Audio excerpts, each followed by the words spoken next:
نبی کریم صلی اللہ علیہ وآلہ وسلم کا ارشاد ہے، کیا تجھے دین کی نہایت تقویت دینے والی چیز نہ بتاؤں جس سے تو دین و دنیا دونوں کی فلاح کو پہنچے؟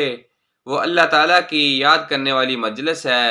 اور جب تو تنہا ہوا کرے تو اپنے کو اللہ تعالیٰ کی یاد سے رطب اللسان رکھا کر۔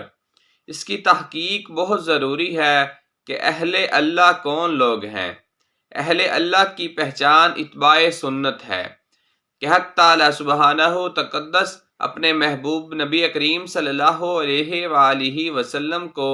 امت کی ہدایت کے لیے نمونہ بنا کر بھیجا ہے، اور اپنے کلام پاک میں ارشاد فرماتے ہیں، ترجمہ: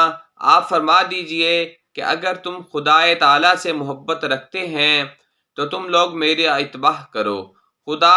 تعالی تم سے محبت کرنے لگیں گے اور تمہارے سب گناہوں کو معاف فرما دیں گے، اور اللہ تعالیٰ غفور الرحیم ہے۔ بیان القرآن۔ لہذا جو شخص نبی کریم صلی اللہ علیہ وآلہ وسلم کا کامل متبع ہو وہ حقیقتاً اللہ والا ہے، اور جو شخص اتباع سنت سے جس قدر دور ہو وہ قرب الہی سے بھی اسی قدر دور ہے۔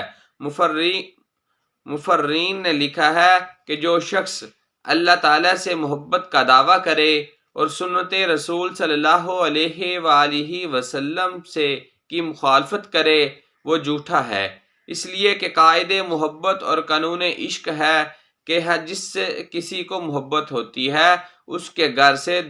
در و دیوار سے،